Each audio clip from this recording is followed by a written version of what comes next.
Happy life, خوشگوار زندگی کے بارے میں ہم سوچتے ہیں تو عموماً کیا سوچنے لگتے ہیں کہ شاید اس کے لیے کوئی بہت بڑا گھر چاہیے، محل نما گھر ہو جس میں ہم رہتے ہوں، اعلیٰ کھانے ہوں، بہترین لباس ہوں، زیورات ہوں، اور کرنے کا کوئی کام نہ ہو. یہ زندگی تو بڑی خوشگوار زندگی ہے. لیکن اگر کسی کا گھر چھوٹا ہے یا اس کے پاس کھانے کو 2 وقت روٹی نہیں تو شاید اس کی زندگی بہت مزریبل زندگی.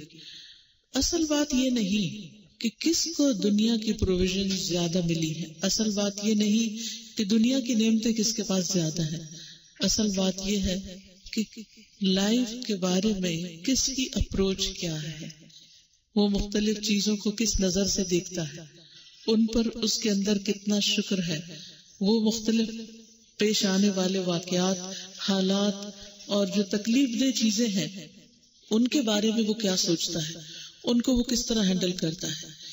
نعمت ملتی ہے تو کس طرح ریاکٹ کرتا ہے، تکلیف آتی ہے تو کس طرح ریاکٹ کرتا ہے. کتنے ہی لوگ ایسے ہیں جن کے پاس زندگی کی بے شمار نعمتیں ہیں لیکن وہ ان کو انجوائے کرنا نہیں جانتے، وہ ان کو اپریشیٹ نہیں کرتے، وہ ان پر خوش نہیں ہوتے، ان کے لیے ان نعمتوں میں کوئی ایکسائٹمنٹ نہیں.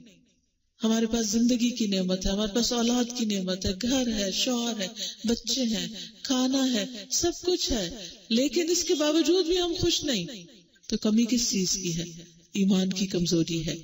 کیونکہ نبی صلی اللہ علیہ وسلم کے مطابق مومن جب اس کو کوئی خوشی ملتی ہے، نعمت ملتی ہے تو وہ خوش ہوتا ہے.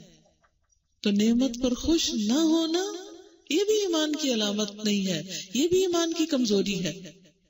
اور دوسری صورت کیا ہوتی ہے کہ انسان پر کوئی تکلیف آئے، تکلیف آنے پر مومن کا رویہ کیا ہوتا ہے؟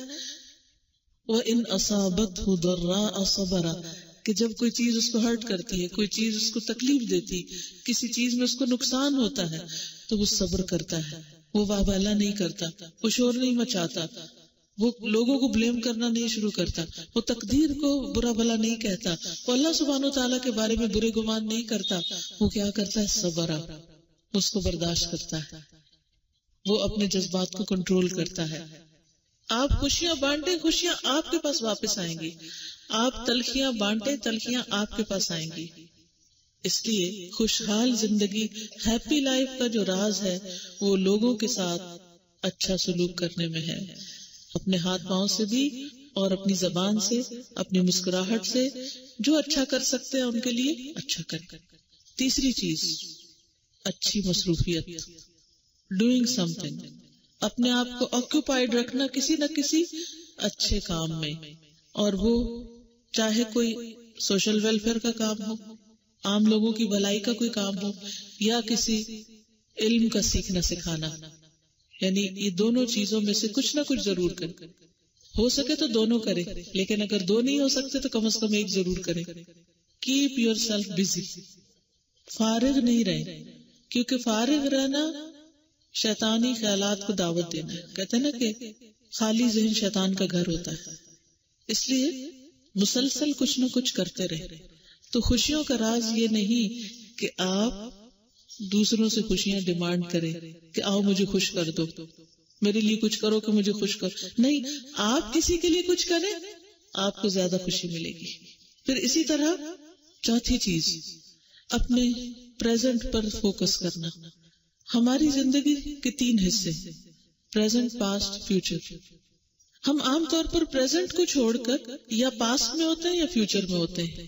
پاسٹ کی باتیں یاد کرتے رہتے ہیں، کس دن کس موقع پر کیا ہوا، کیا اچھا ہوا کیا برا ہوا، اور اس میں بھی اچھا کم سوچتے ہیں، ان باتوں کے اوپر زیادہ ریگریٹ کرتے رہتے ہیں، یا ان باتوں کے بارے میں زیادہ سوچتے ہیں جو ہمارے ساتھ کچھ حادثات ہو چکے ہوتے ہیں، یا ہمارے ساتھ کوئی تکلیف دہ مواقع پیش آ چکے ہوتے ہیں، یا لوگوں کے کچھ رویے ہوتے ہیں، اور خصوصاً جو ہمارے قریب کے لوگ ہوتے ہیں. ماضی پر غمگین نہ ہو. اسی طرح مستقبل کے بارے میں ہم اور فکر اور انگزائٹی کہ فلاں کام کب ہوگا، وہ میرا بیٹا ڈگری کب کرے گا، پھر اس کی شادی کب ہوگی، پتہ نہیں جاب کہاں ملے گی، ہاں کہاں سیٹل ہوگا، اور دن بھر یہی فکر ہے، اور دن بھر نہیں رات بھر بھی یہی فکر ہے. اب اس سے باہر نکلتے ایک فکر ختم ہوتی ہے تو ایک اور. ان سب چیزوں کے بارے میں یاد رکھنا چاہیے، ہر چیز کا ایک وقت مقرر ہے، وہ اس سے پہلے نہیں ہونے کی. اگر ہم یہ کہ جلدی ہو جائے، فوراً ہو جائے، ابھی ہو جائے، آج ہو جائے، تو یہ نہیں ہو سکتا. تو فیوچر میں نہیں، پاسٹ میں نہیں، پریزنٹ میں رہیے، حال میں رہیے. اس وقت کے حال پر غور کیجیے کہ اس وقت اللہ نے آپ کو کیا کیا نعمت دی، کیونکہ یہ آپ کے ہاتھ سے نکل جائے گی، پھر نہیں آئے گا. اچھا ہم کیا کرتے جب گزر جاتے پھر کہتے ہاں وہ فلاں دن بڑا اچھا تھا، مزہ آیا تھا، وہ فلاں چیز ایسی تھی، پھر اس وقت آپ نے انجوائے نہیں کیا، اب آپ کیا کہہ رہے ہیں. پھر اسی طرح انسان اپنے آپ کو اسٹرانگ کرے خوف دلانے والے خیالات کا مقابلہ کرنے کے لیے. اور وہ اسٹرانگ کیسے ہو سکتا ہے؟ نماز کے ذریعے، دعا کے ذریعے، اچھی کمپنی، اچھے دوست. ایسے لوگوں سے ہمیشہ بچیے جو منفی سوچتے ہیں اور آپ کو ڈراتے ہیں اور خوف زدہ کرتے ہیں. بعض اوقات آپ کو کوئی چھوٹی سی بیماری ہوتی ہے، آپ کسی سے ذکر کرتے ہیں، وہ آپ کو ایسی ایسی خوفناک باتیں کرے گا، آپ کو یوں لگے گا جیسے آپ تو اب زندہ رہنے کے قابل ہی نہیں رہے. تو ایسے لوگوں سے بچیے، منفی باتیں کرنے والوں سے پرہیز کیجیے، ان سے دور رہیے، اچھی کمپنی اختیار کیجیے تاکہ آپ کا دل مضبوط رہے. پھر اسی طرح بیلنسڈ لائف گزاریں، ایکسٹریمزم سے پرہیز کریں، یعنی ہر چیز میں ایک اعتدال، محبت میں اعتدال، نفرت میں اعتدال، دینے میں اعتدال، روکنے میں اعتدال، ہر چیز میں اعتدال. جب ہماری زندگی معتدل ہوتی ہے تو خوبصورت ہو جاتی ہے، اور جب اس میں انتہائی رویے ہوتے ہیں تو پھر وہ زندگی بدنما ہونے لگتی ہے اور پریشانیوں کا باعث بنتی ہے. انسان کو ہمیشہ یہ یاد رکھنا چاہیے کہ انسان کی اچھی یا بری زندگی اس کے اپنے سوچ کی پیداوار ہوتی ہے. اگر آپ کی سوچ خوبصورت ہوگی تو زندگی بھی خوبصورت ہوگی، اگر سوچ آپ کی منفی ہے تو زندگی بھی مصیبت کا شکار ہوگی.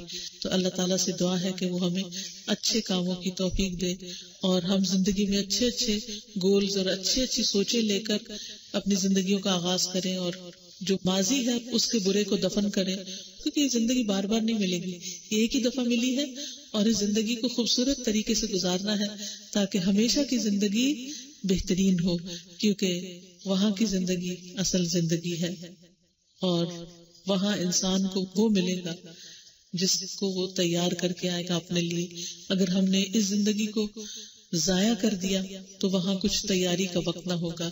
تیاری کا دن آج ہے اور جزا کا دن کل ہے. اگرچہ اچھا کرنے والوں کو اللہ کا وعدہ ہے کہ یہاں بھی اچھا ملے گا. اللہ تعالی ہمیں اچھا کرنے کی توفیق عطا فرمائے.